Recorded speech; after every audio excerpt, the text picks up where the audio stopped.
So based on where I am, people should move in. Does that make sense?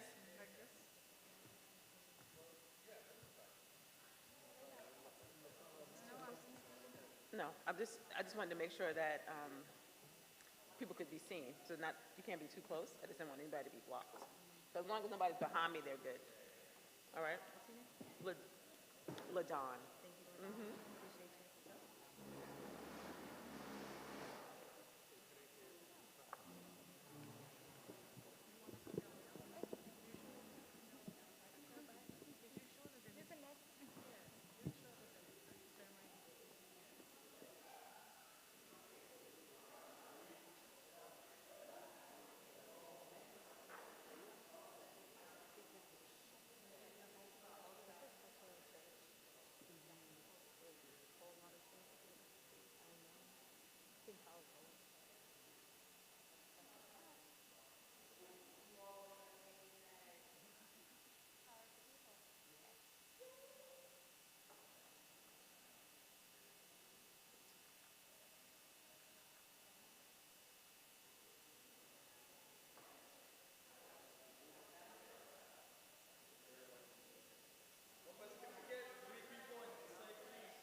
All right.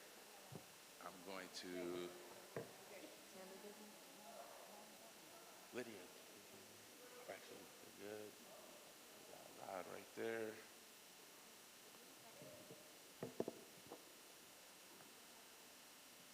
Waiting for folks. Did we get more people over on the side, please? Yeah, yeah. I feel like we need like 2 more folks to come over here. Yeah, yeah.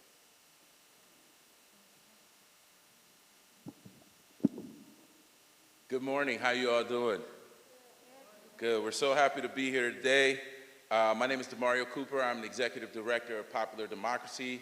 We're an organization of 48 affiliates across the country. We're in 35 states, DC and Puerto Rico. And we're really happy to be here to move this initiative, which is really about the values and hopes of us actually building a working multiracial democracy. All right? Yeah. When we think about that historically, the 14th Amendment of the United States Constitution has the basis of the values of the country that we want to build. It is the first part inside of our Constitution that has the word equal in it.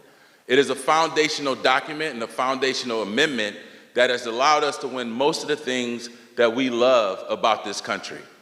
Those things include birthright citizenship, access to due process and equal protection under the law. Those things are supposed to protect the democracy against those who would cause an insurrection against it and try to take over it against the will of the people.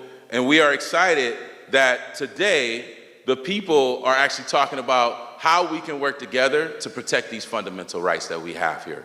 You know, when we think about the access to due process and we think about what's happening in our country right now,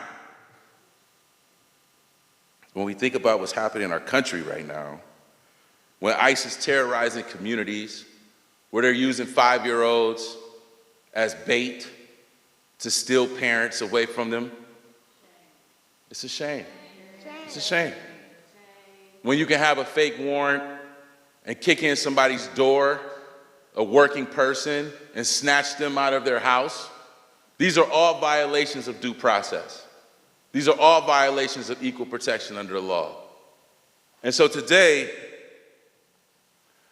we are here to really push back against the MAGA agenda. When they're talking about making America great, they're not talking about the civil rights movement. They're talking about July 8th, 1868, which is the day before the 14th Amendment was ratified in this country. And when you hear someone saying make America great again, it is similar to them saying states' rights. It is similar to saying segregation now and forever. It is these dehumanizing words and ideas that we have to stand up against. And so today, we're bringing people from across the country. Some of them are from Minnesota, some of them are from Arizona, some of them from here in DC, to tell a story about how we are working together to fight for a future for ourselves. And then we have some real courageous legislators and representatives. Yeah, give a shout out, who've been standing up and fighting for regular people and real people issues since they came into the office, since before they came into the office, especially when I speak about the person who's coming up now. But we have to do this together. We have to do this together. Kingian nonviolence theory says, when there's conflict, there's an opportunity to deepen relationship. And we in a conflict as a country. And that moment is now. So we're grateful to Representative Tlaib for introducing this resolution with other members of Congress to defend the rights and protections guaranteed inside of the 14th Amendment. We're grateful for Representative Ramirez and Garcia for answering the call also.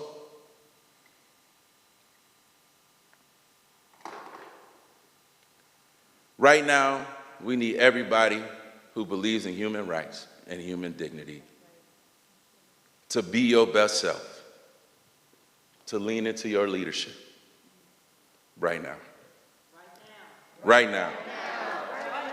And with that, I want to welcome Representative Tlaib, who's introducing the bill, to talk to us about the bill and why she is choosing to do that. Thank you, Representative. That's That's what we're hearing constantly in our neighborhood. That's how we're protecting ourselves now. Think about it.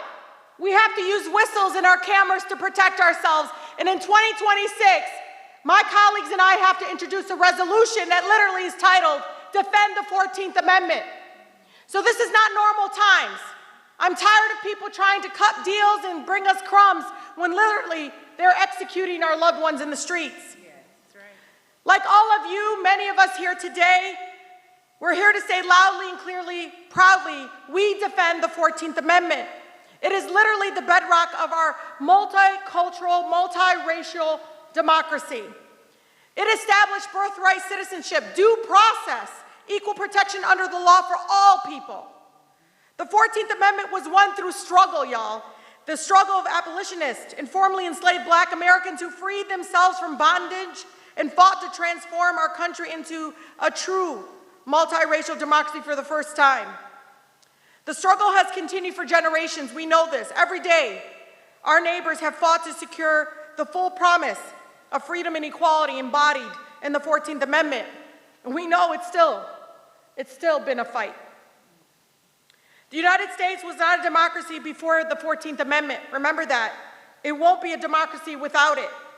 As we speak right now, this fascist government under Trump's control has a corrupt Supreme Court. Justices are planning to consider his illegal executive order to end birthright citizenship. Think about that for one moment. Shame. The text of the 14th Amendment could not be clearer. Quote, all persons born or naturalized in the United States are citizens of the United States. That's right. What we know is the corruption may have caused this illegitimate court to forget how to read. But we know our rights, and we know our fight will continue to defend ourselves. ICE, CPP, all federal agents right now are terrorizing American cities. Think about this. They're murdering members in broad daylight. We know before Renee, before Alex, they killed a father of two. Silverio, I can't believe we're not saying his name. Not only that, on off duty, they're killing our folks, Keith Porter. They're literally tear gassing our children, kidnapping our neighbors, and locking them in prison camps. Right now, I can't find my Guatemalan neighbor right now. I have no idea where he's at. Where many have died right now, medical neglect and violent abuse. This is the deadliest that we've ever seen, the federal agencies, more deaths than we've ever seen. The administration and this illegitimate Supreme Court have decided racial profiling is legal. You know how many people come up to me, had no idea?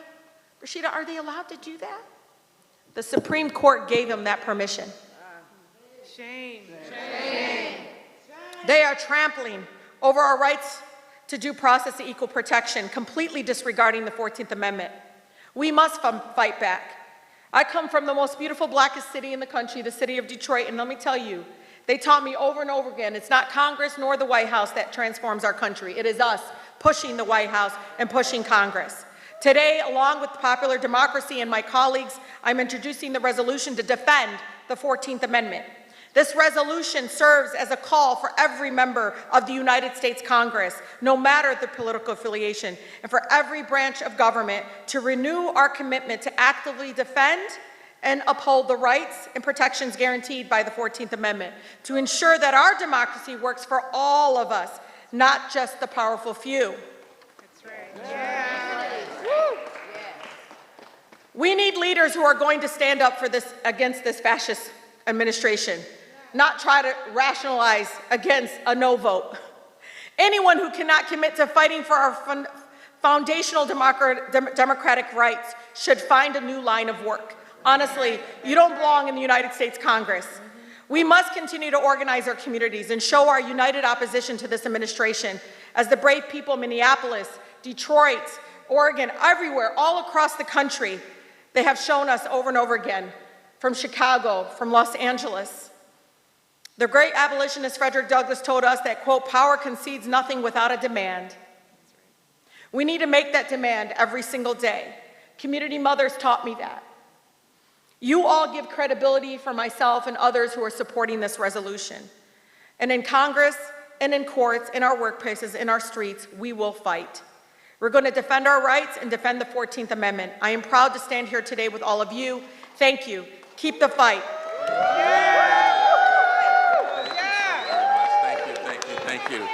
Thank you.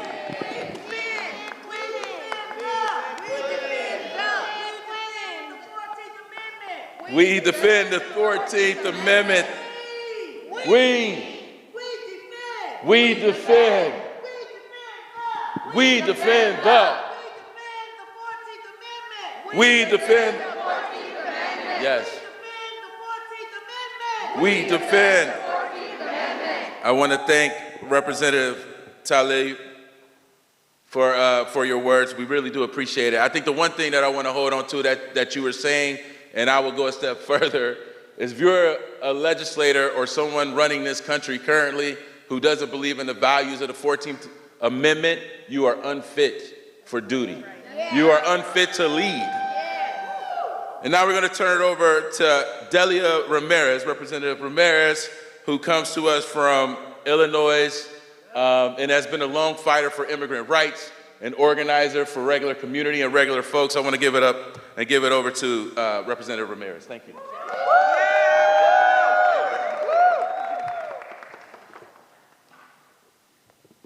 Buenos dias, good morning. It's always good to be in a house of worship with the people that are standing up for every single neighbor and loving on them, loving on the liberation and the community and the collective solidarity that comes from a coalition like this. It's good to be with you. As you just heard, I'm Congresista Delia Catalina Ramirez. Catalina was my grandmother, a woman in a small village in Guatemala who many people not know her name, but she was fighting for justice, fighting for liberation in that little small town in her own way. I'm also the proud daughter of Guatemalan immigrants Luis and Maria Ramirez, and I am a citizen by birthright. I'm the congresista of a welcoming state and a district that is proud of all immigrants who call it home. Let me be very clear. For more than 100 years, the 14th Amendment has reaffirmed that all people born in the United States are U.S. citizens with equal rights under the law, period. And it's important to remember that the 14th Amendment extended the rights granted by the Bill of Rights to formerly enslaved people, specifically citizenship. Today, it's no surprise that the Trump administration and the Republican Party, the same party that wants to erase our history, the same party that's attacking our diversity, the same party waging war on our cities, unleashing a paramilitary force to violate our rights and snatch and murder our neighbors, and the same party that's disenfranchising whole communities, also wants to roll back the clock on the exact provision that afforded so many Black Americans and so many sons and daughters of immigrants their citizenship. It's shame, that is right. But it's not surprising that the people who want to make America great are following the footsteps of those who wanted to keep America white. The motivations are the same. It is clear that they're attacking birthright citizenship because they believe a great America, according to them, is a white America. Well, they're wrong. Well, you know what else is clear, even more clear? The Constitution. It's Trump who's confused. The President of the United States does not have the power to change or interpret the Constitution through his so-called executive orders. It is why we can't give a damn penny to enable Trump's unconstitutional and racist behavior.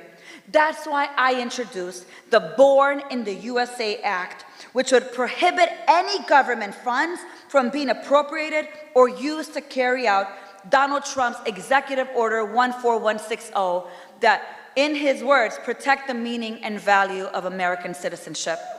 Let me be very clear.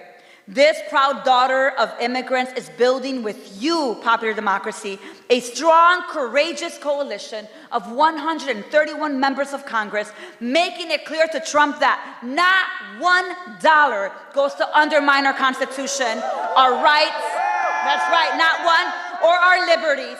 and certainly not one more dollar to try to take the soul of our nation. I want to close by reminding us all that there's an important lesson. Our country's history is filled with stories of pain, but also stories of new beginnings. Like my mom, who traveled through the southern border, or other mothers and families welcomed by the Mother of Exiles, the Statue of Liberty, like the ancestors of so many members of Congress, some of them that somehow have forgotten their own roots.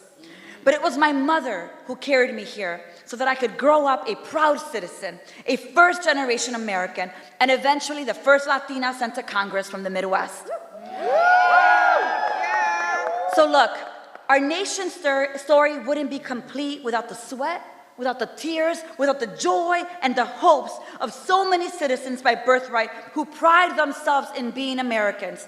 You see, I believe and I fight for a land of freedom, of opportunities, of equality, like so many descendants of those who were not born in America, but have built a life here. When I fight for pregnant mothers, for babies, for children from Sudan, Afghanistan, Palestine, Ukraine, Venezuela, Haiti, I am fighting with you for the opportunity that one day they can be an American and one day they can also be a member of Congress. And friends, I carry that legacy with me every day. So we show up in Congress unapologetically, and I show up as a daughter of immigrants and an American by birthright, reminding everyone that my experience, that your experiences are also part of Congress. We belong in Congress. Immigrant families, mothers, fathers, sons, daughters belong. Immigrants belong, period. Thank you. Let's keep fighting to defend the 14th Amendment. We will defend it, and we will get rid of the fascists fighting against it. Sí se puede. Sí se puede. Sí se puede. Sí se puede. What? Listen, before I was a member or a state rep, I was an organizer. I was out there in these protests with you, and you know, it is in my soul to keep chanting for the fight of liberation. I just want to say a couple words in Spanish. Para nuestra gente, nuestra comunidad de habla español. Nosotros estamos aquí defendiendo la enmienda del 14, el 14th Amendment, porque entendemos que en este momento necesitamos a personas con valor, a congresistas que van a defender nuestra Constitución y nuestro derecho de ciudadanía en este país. Si tú naciste en este país 42 años como yo, o antier, como algunos bebés han nacido, tú eres un ciudadano en este país y vamos a continuar defendiendo tus derechos como estadounidense y como ciudadano de este país. Y lo vamos a hacer con una coalición diversa, linda, preciosa, defendiendo a gente que viene de Venezuela, de Colombia, de Haití, de Sudán y de Palestina, porque entendemos que nuestra liberación, nuestro futuro está conectado en la liberación y futuro de todos. Así que a proteger la Constitución, a hacerlo juntos y a defender las comunidades en este país. Gracias.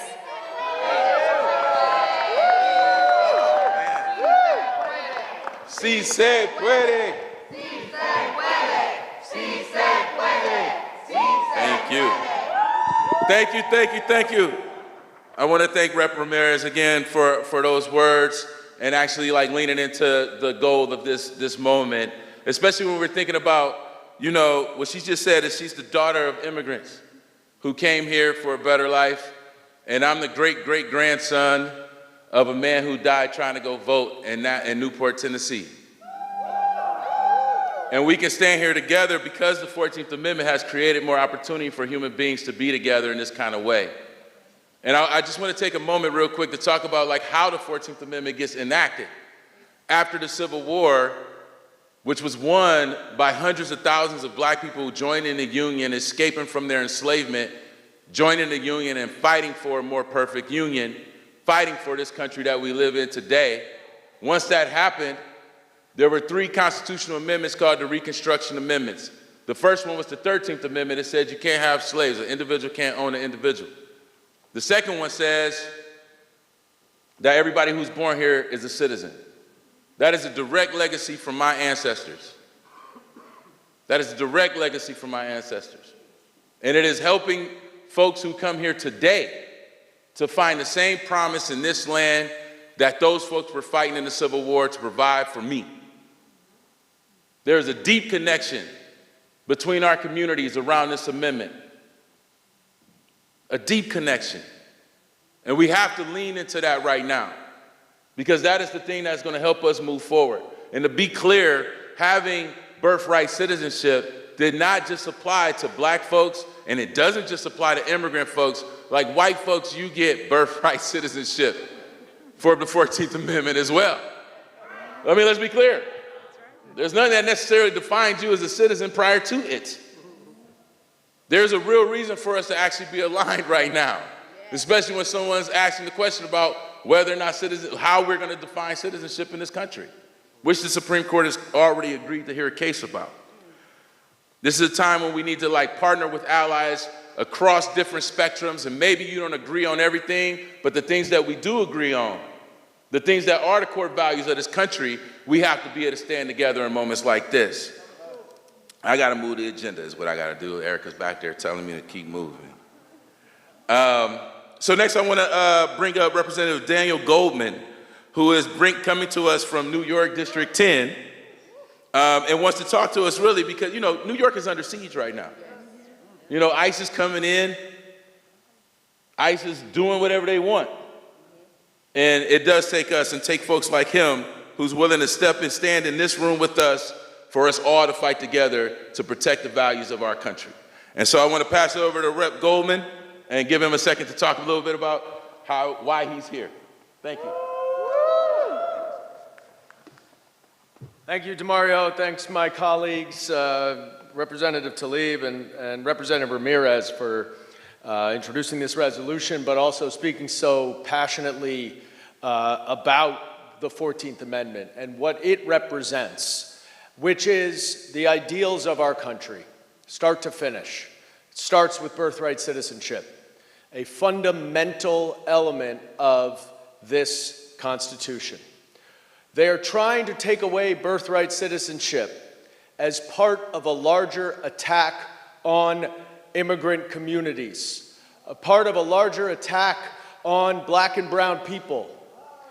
Donald Trump only wants a United States with people who look like him and who think like him. And that is not what this country is about. They are taking away due process. They're taking away equal rights. They are allowing for blatant racial profiling. They are violating our basic rights. They are beating us. They are killing us.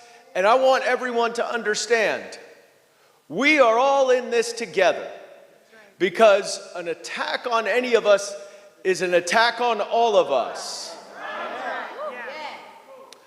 My grandmother escaped anti-Semitism in Europe and came through Ellis Island, as so many immigrants did in this country. And I'm quite honored to be the representative of Ellis Island as well as the Statue of Liberty. And those ideals represent exactly what this country stands for.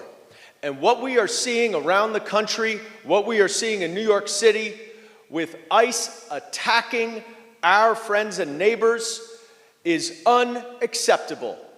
This is a paramilitary going into cities across this country, trying to incite violence, forcing people to show and prove their citizenship. Imagine that in this country. That is straight out of fascism. And you know what? They're not going after the worst of the worst. In New York alone, more than 70% of the people who are arrested in this immigration dragnet have no criminal background at all, conviction or arrest. And they're diverting all the resources from criminal law enforcement to pick up our friends and neighbors who are trying to immigrate to this country like my grandmother did, like so many of us did, and our ancestors. And that is what makes this country special, and we will not let them take it away. Finally, I want to address the Supreme Court. This Supreme Court is going to have an opportunity to define what this country is about. Are we about that original Constitution that said black people are only 3/5 of a citizen? Are we going to define this country where people have different rights based on the color of their skin or their background? Or are we going to define this country as the land of the free, the land of opportunity, the land where everybody can work hard, play by the rules, and succeed? That is the promise of this country. That is what we are fighting for in Congress.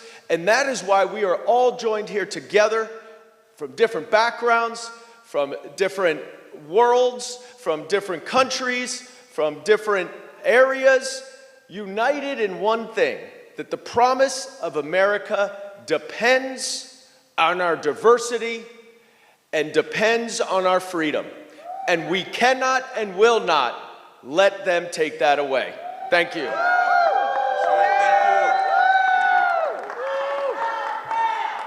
Ice out now. Ice out now. Ice out now. Ice out now. All right. Thank you. Thank you. Thank you, Representative Goldman. Appreciate it. We're going to hear from a set of folks who are actually on the ground working in community, really trying to uphold these values of the 14th Amendment. I want to invite Rod Adams, who's the Executive Director of New Justice Project in Minnesota, has been in the community, part of the community response team that's been responding to ICE raids, and is a part of the Popular Democracy Network. I will say that the next three people, and people like them who are on the ground really fighting, are real patriots. Like the real patriots of this country. So I want to give it over to Rod real quick. Can you come up here and just tell us a little bit about what's going on in Minnesota? Thank you, Rod. First off, I want to start by saying no one is illegal on stolen land. And again, my name is Rod Adams, Executive Director of the New Justice Project Minnesota. And back in Minnesota, as everyone has seen on the news, we are going through it. But we are going through it together. Because in Minnesota, we believe in the values of America. The values of protecting our neighbors, the values of loving our neighbors so much that we will put our lives and our freedom on the line to do so. In Minnesota, we believe in the Constitution, not as a slogan, but as a living promise. And we believe in it so deeply that right now, we are being forced to resist its violations in our own streets. When armed federal agents operate with impunity, when our neighbors are disappeared without due process, when fear is used as a policy, that is not patriotism. That is authoritarianism. Yes. Yes. And let's be clear, patriotism is not blind obedience. Patriotism is fighting for the rights of everyone, not a chosen few. Patriotism is standing up and fighting back when the Constitution is under attack. That's right. That's right. The 14th Amendment is clear. Due process is not optional. It is a core feature of this country. And yet due process was denied to Renee Good, it was denied to Alex Preddy, and Keith Porter. That is not an abstraction, that is the erosion of rule of law happening in real time in our communities, on the streets of Minneapolis. So when people ask us why we resist, the answer is just simple. We resist because we believe in this country. We believe in what our ancestors fought for to make the country what it is supposed to be now. We resist because we are the real patriots. Real patriots are the people building networks of care when the state chooses cruelty. Real patriots are protecting their neighbors when ICE terrorizes our communities. Real patriots are refusing to let division, fear, and dehumanization define who we are. Yeah, that's right. There's an energy right now in this country, an energy being pushed towards scapegoating, punishment, and silence. And we're here to redirect that energy towards solidarity, towards accountability, and Lord, towards justice. That's right. Yes. And as the words go, right now, don't ask what your country can do for you. Ask what you can do for your country. And right now, your country needs you to fight back. Yeah. Right now, what the country needs is courage. That's right. What it needs is a resistance to a fascist regime. What it needs is defense of the 14th Amendment. That's right. Yes. Yes. This is what love of country looks like. That's right. This is what patriotism is. That's right.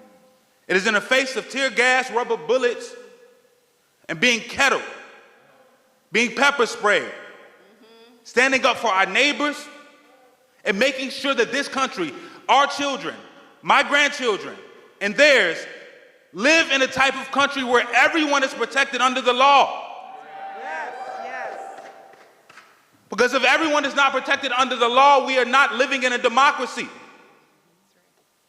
We are living in a country that is divided, a country that is focused on fear.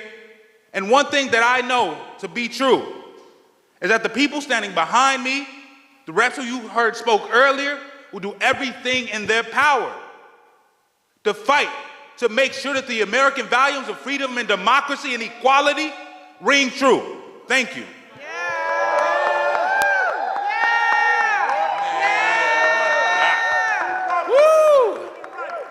Fight, fight. Human right. Fight, fight, fight. Citizen human right. Fight, fight, fight. All right now. You're right. Fight, fight. I love it. I love it. Thank you, Rod Adams, man. Y'all give it up for Rod one more time, because that was fire for real. All right. Now I got another gift for y'all, because I'm about to bring Lydia from CASA, who's the chief organizer and chief of organizing and leadership at CASA, which is one of the largest organizations for immigrants' rights in this country. And Lydia has been on the front line fighting this fight for years now. So I want to give Lydia all the time she needs. Lydia, can you come up here, please?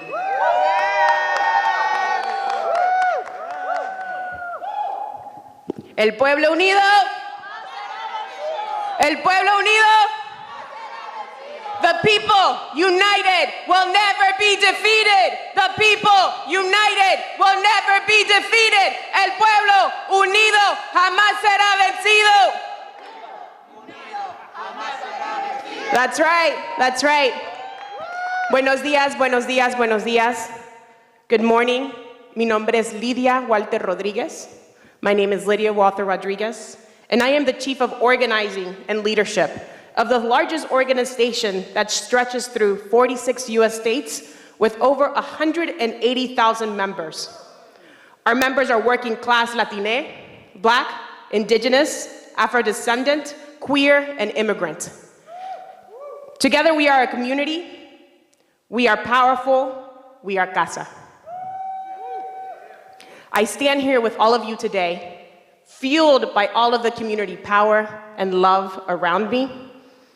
And for all of the days that follow, remember that love, resistance, and fight forward will get us through these next couple of years. It will get us through the continued attacks of terror by this administration. And our elders and the freedom fighters before us, their learnings will get us through all of the fights that they have endured. Their spirits are in us and with us as we continue to resist and fight with love. ¿Se puede?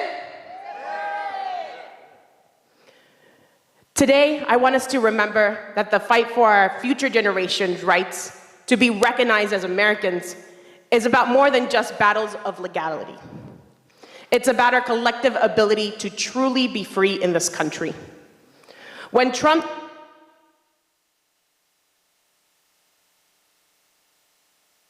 the very day he took office, it was courageous pregnant immigrant women from CASA and ASAP's membership who refused to stay quiet. and joined to sue the administration to stop the implementation of the executive order. That very executive order would have taken effect in February of 2025 had these women not stood up and fought back.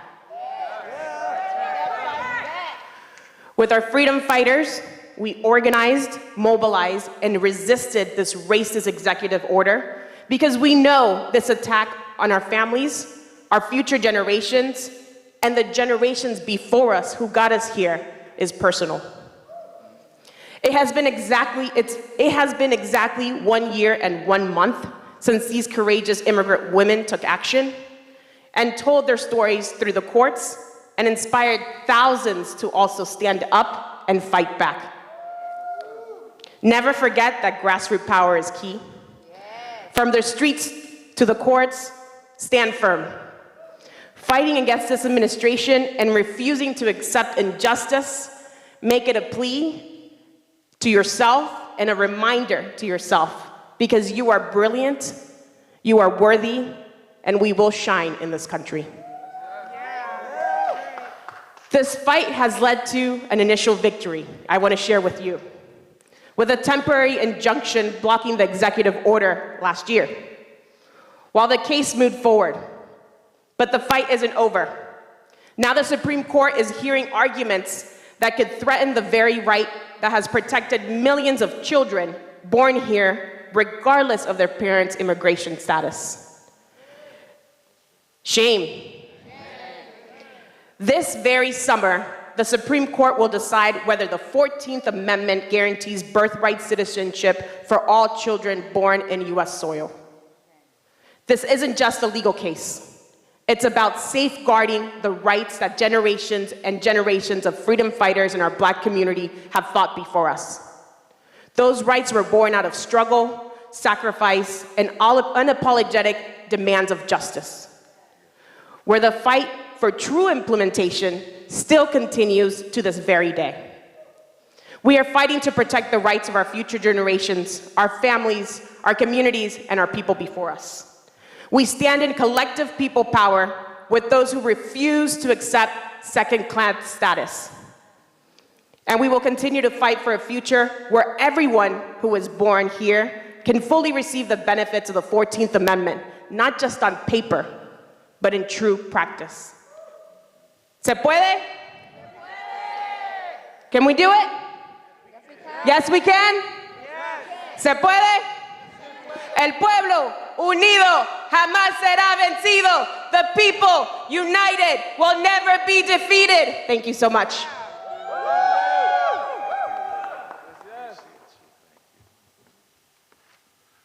All right, we're going to keep it moving real quick, and I want to turn it over to LaDon Love, who is the Executive Director of Spaces DC. Yeah. Also a part of Coalition of Free DC, right? Also a part of Coalition of Free DC, also a part of Coalition of Popular Democracy. LaDon is a person who's innovative at thinking about how we move messages and has been like a real champion and fighter for people's rights across this country and shows up in a powerful way for all of us. So I want to keep it moving.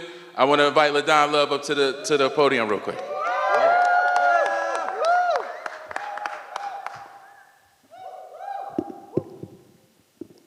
Reminder how tall DeMario is. I am a sister, a cousin, an aunt, a mom, a granddaughter. On my father's side, Caribbean immigrants. On my mother's side, descendants of enslaved people.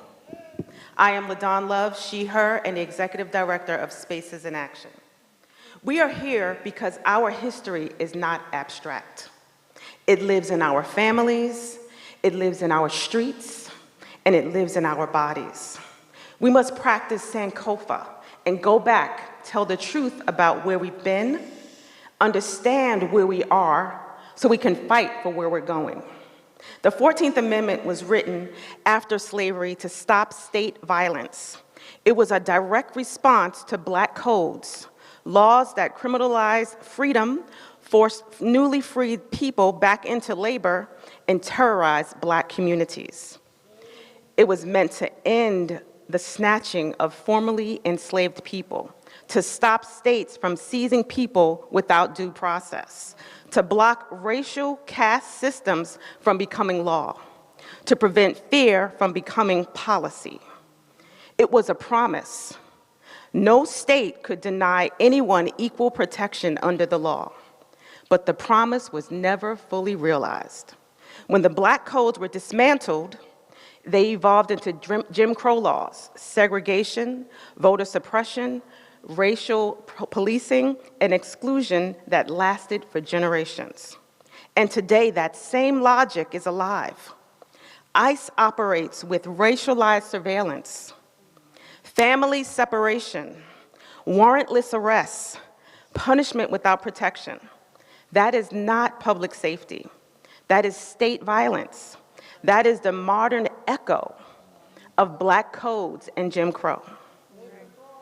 Safety comes from stability, childcare that lets parents work, healthcare that keeps families whole, housing people can afford, food on the table, clean air, clean water, education, legal services, worker protections. That is what the 14th Amendment looks like in action. It's dignity, it's justice. So today we choose people over punishment. We choose community over cages. We choose investment over intimidation. Raise your voice, stand up, call your elected officials. If you believe in dignity, rise up. If you believe in equal protection, speak out. And if you believe our communities deserve to thrive, take action today. We have to defend the 14th Amendment, invest in our communities, not cages, and we must not back down. So when I say defund, you say ICE. Defund, ICE. Defund, ICE. Defund. ICE. When I say investment in life, you say not cages. Investment in life. Not cages. Investment in life. Not cages. Investment in life. Not cages. Thank you.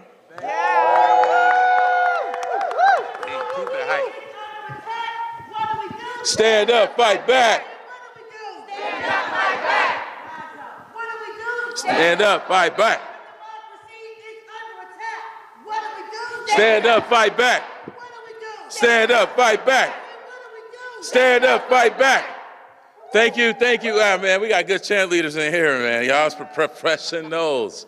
All right, next we're going to hear from Jen Coffey, who is coming to us from Rights and Democracy. She's a volunteer leader, and she's going to come and talk about how healthcare is connected to this equal protection piece and this due process part of the 14th Amendment. So, Jen, can you come up real quick?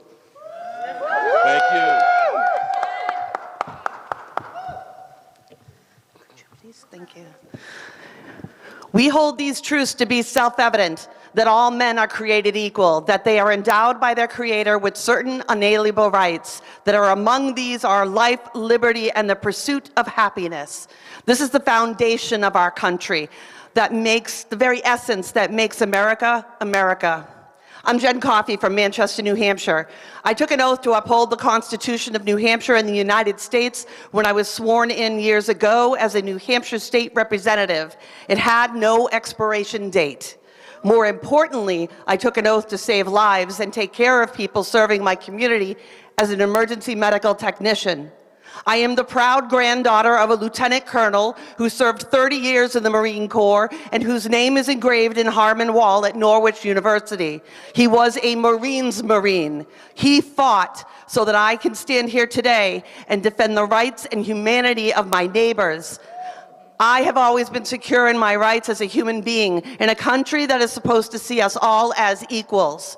Yet its very foundation is being destroyed at an alarming rate. Why are my rights and those of my neighbors being sacrificed so that billionaires can have tax breaks? My personal connection to the 14th Amendment is related to health care. I have pre-existing conditions. I've beaten cancer twice, and because of that, it says that we have the right to be treated equally. You cannot create two sets of rules. Healthy people can buy one kind of Medicare, and people with disabilities can't get it. The federal government is supposed to defend me against that discrimination, but I can't get anybody to listen. Pre-existing conditions are still held against the most vulnerable people in our country, the elderly and the disabled. Both sides of the aisle claim that pre-existing condition discrimination doesn't exist anymore. Yeah, it does. The federal government is failing to defend my rights and those of countless other people living with disabilities and chronic illnesses. We suffer and die, locked out of healthcare by greedy insurance companies that never seem to make enough profit to stop killing Americans. Billionaires profit while we die. This is not one bad company. It's a structure that defends insurance companies' rights to profits over the lives of taxpayers. The 14th Amendment guarantees equal protection under the law. When a public system of health care excludes an entire class of people, that is not equal protection. The 14th Amendment protects corporations, but it doesn't protect me. Right? Right now, the rules favor insurance profits, not regular people. Last year, Republicans' reconciliation bill kicked immigrants off of Medicare. Those are people who worked legally and paid into the Medicare system, cut off, even though they did nothing wrong. We have a two-tiered healthcare system that leaves people like me with scraps of healthcare and punishes people for things they did not choose. I worked my entire life, most of the time with at least 2 jobs. I didn't ask for cancer, and it wasn't caused by diet. It was caused by genetics. I got a shitty hand, and yet I stand here fighting for the rights of my neighbors, for the mom that's fighting to get their child care, for the son holding his head while he tries to navigate a system designed to say no to working and poor people, and yes to billionaires and corporations like United Healthcare, Cigna, and others who do nothing to increase positive outcomes in healthcare and everything to reduce costs by denying care. When I answered 911 calls as an EMT, I didn't care who it was, black, white, male, young, old, disabled, whatever. It was a human in need of care. That is the same way the Constitution is supposed to be applied, equally to all of humanity. Our constitutional rights are calling 911. How are we going to answer?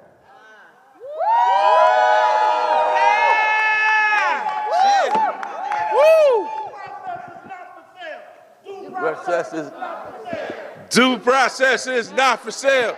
Due process is not. Man. Woo.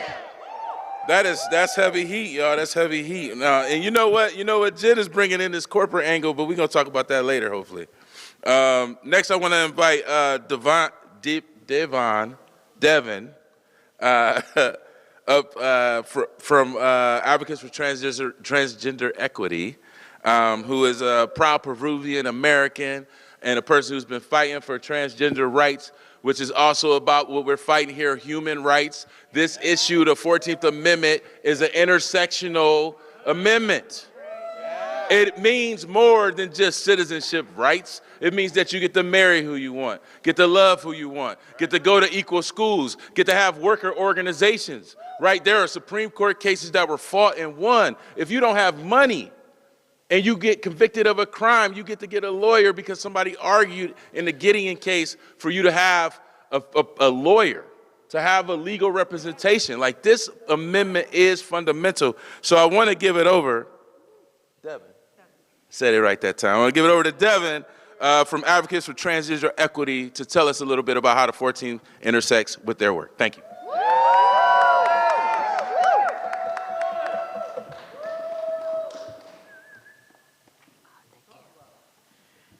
Hi, everyone. I'm Devin Ojeda. My pronouns are he, him, and I am the Senior National Organizer for Advocates for Trans Equality.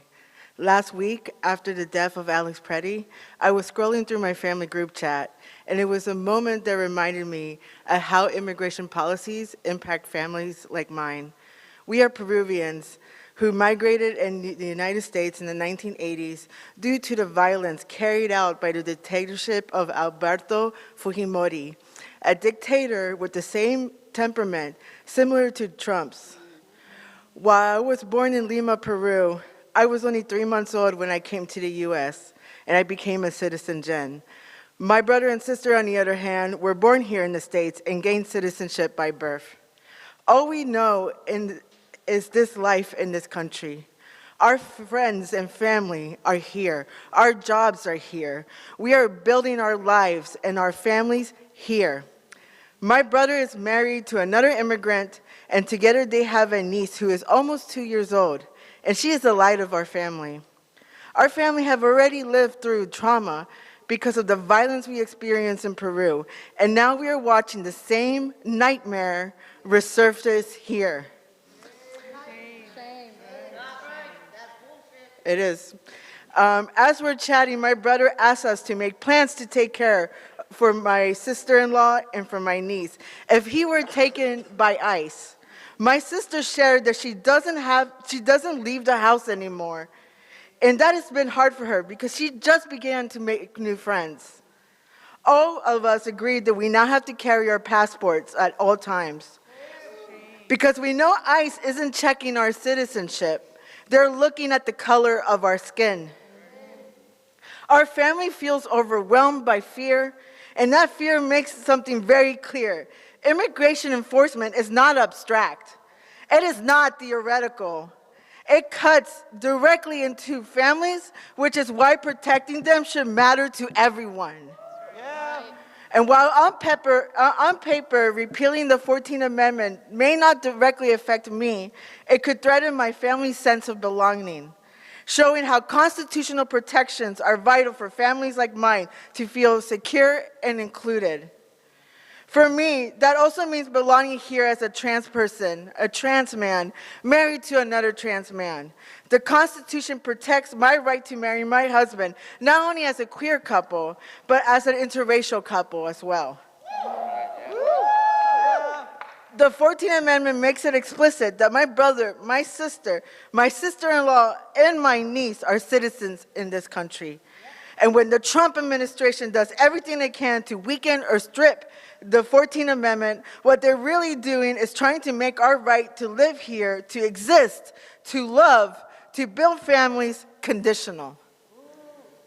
And none of our families should have to live in this country on a conditional basis. To everyone here, keep showing up. Reach out to your senators, to your representatives to support the D14 congressional resolution, and remind them that the 14th Amendment is vital for all families everywhere. And for the elected leaders here, this is an opportunity to lead with courage. You can publicly pledge to defend the 14th Amendment at defendthe14th.org/pledge, and I hope you really do that today. Pa'lante con mucho amor, ICE out.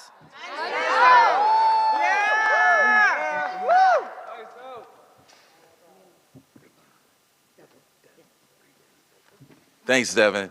We really appreciate those words. I'm gonna keep us moving real quick, and we're getting close to the end. This is like the last couple ones, but I want to pass it to Luis Vanegas. I'm actually thinking about the fact that he's a musician, and that there is no movement without music. And he's going to come and share a couple words with us, and then play a song, and then we're going to close out. But I just really appreciate everyone who came on this stage and spoke. It's really going to take all of us to stand up in this moment. It's going to take us joining together. It's going to take us having joy and listening and playing music and singing our songs, our ancestors' songs, and our new songs. And so I'm going to pass it over to Louis. Oh, I should say he's with Fuerte Arts Movement. Oh my gosh. Who's also a part of Popular Democracy. But the thing about the Fuerte Arts Movement is that they're a bunch of young creatives, right? And they're trying to figure out how to use this medium in order for us to move messages like this. So please welcome Louis up to the podium.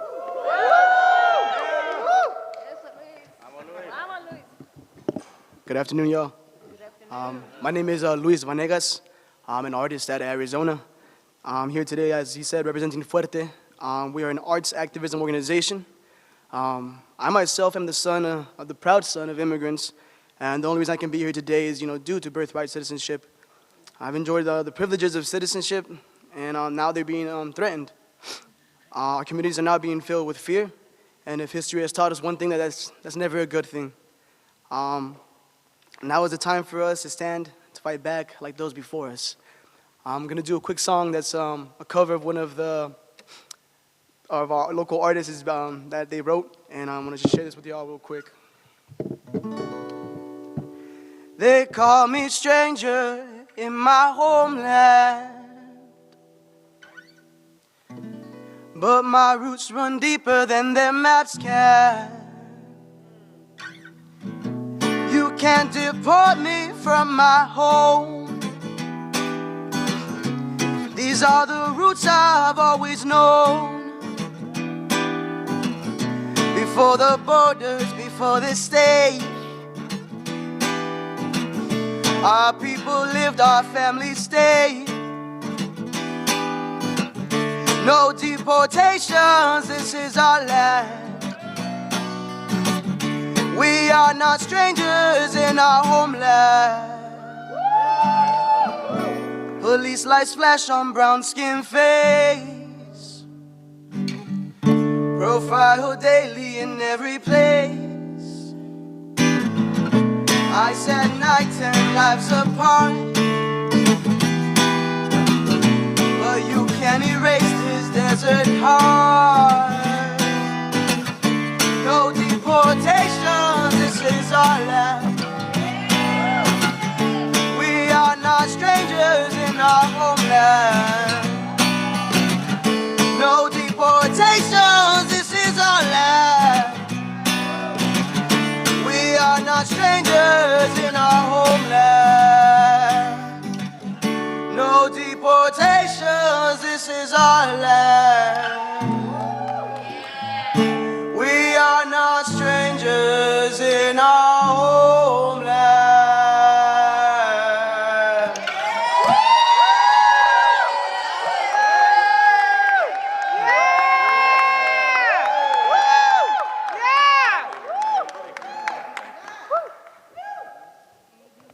Woo. That's a whole new chant. They're like, let's go with it. Yeah, that's real. So we're gonna close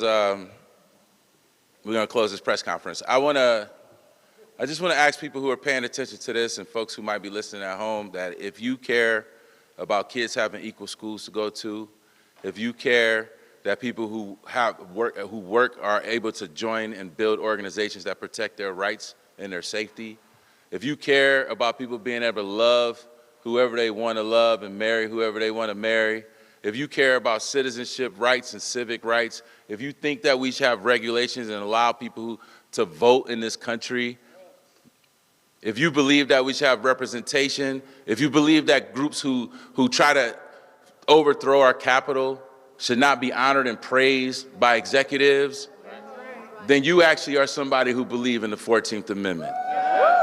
You believe in those values of the 14th Amendment. And what we must do right now, all of us, anyone listening to this, you should go to Popular Democracy's website, Defend the 14th.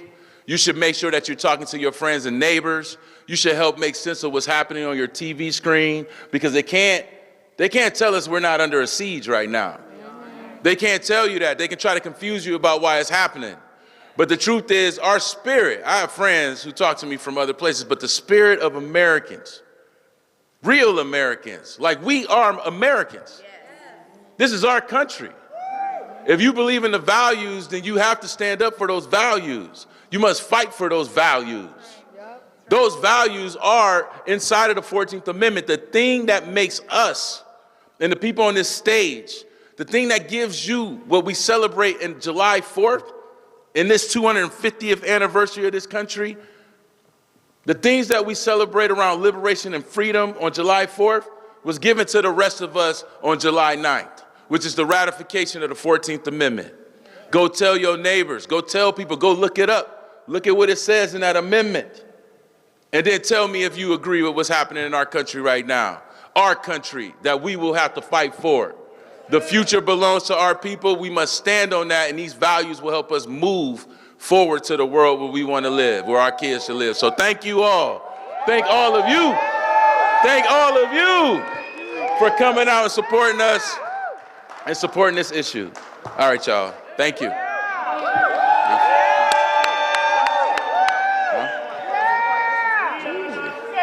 It's all different kind of prayers. You know what I'm saying?